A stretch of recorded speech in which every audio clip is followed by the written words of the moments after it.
my name is Anne, and I am here at the Burpee Museum of Natural History in our reptile and amphibian special exhibit. This exhibit focuses on the 5 senses, and we have a lot of really cool animals. Today we're going to be talking about the Uroplatus genus, and we're going to be talking about their really cool ability to hold on, so stick with us. Okay, so the first guy we're looking at here is a giant mossy leaf-tailed gecko. He's also known as Uroplatus fimbrianus, and he is a couple years old. We've had him for several years. You can notice that he has a very interesting tail. A lot of geckos have what we call a prehensile tail. His tail, while it does hold on to my finger, come on buddy, you can show me how you do it? It does not nearly hold on like some animals can have when their tail is completely prehensile. This is what we call a leaf tail, which puts this in a very specific genus, the Uroplatus genus. This genus has 9 different species, I believe, in the genus, so it's a pretty small genus, and they're found in Madagascar. This guy here is the largest of the genus, and he is an insectivore, so he completely eats an insect-based diet.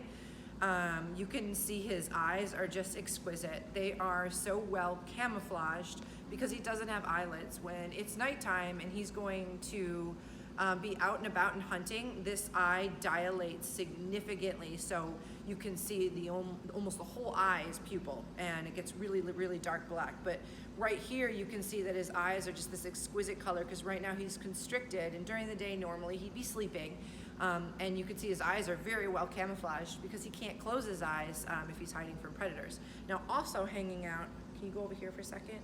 Thanks, sweet pea. So also hanging out with me is see him? Oh, here he is.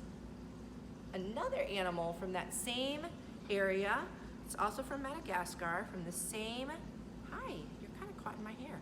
From the same genus. It is Uroplatus. Okay, I have him now. He took a jump for it. I'm gonna put you over here for a minute, okay, big boy? You just hang out with us. One of the things that is amazing about these guys is their ability to hold on. So he's holding on to glass. This is just with the use of his 10 finger pads. Each of these are not actually suction cups. A lot of people think they have suction cup feet. There's teeny tiny hairs all over his feet that allow him to have a positive and negative interaction with the environment that actually allow him to stand up. And I'm gonna pick up the sikore real quick here. Now the sikore is in the same genus, but a different species. So genus meaning he's very closely related in the same general group, but specifically a different species, also found in Madagascar, also has this gorgeous leaf tail. You can tell that the animals are well hydrated when their tail is really full. He also has the same fingers that allow him to hold on to different surfaces. They are also really cool because these mossy guys have a dermal flap, which I'm gonna see if he'll let me pull that out for you guys a little bit. Okay, it's resting right on my finger here.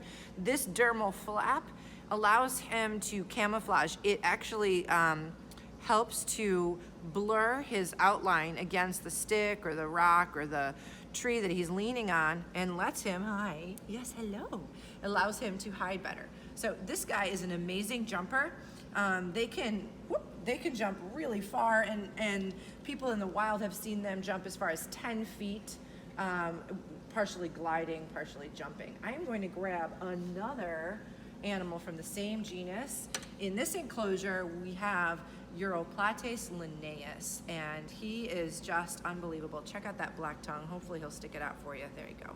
Hi, sweethearts. Now he has a very different looking tail, but it's also a leaf tail. So he's in the same group, but is specifically a different species. All these guys are insectivores, so the majority of their diet consists of calcium-dusted crickets.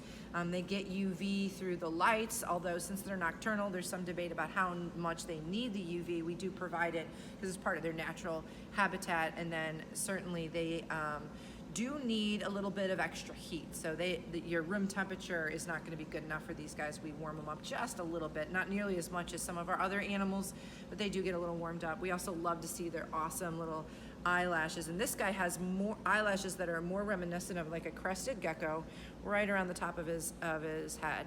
And they're not technically eyelashes, but people refer to them that way because they look kind of like eyelashes. I can see that. So those are 3 really cool animals we have here in our exhibit. Thanks so much for listening. Bye-bye.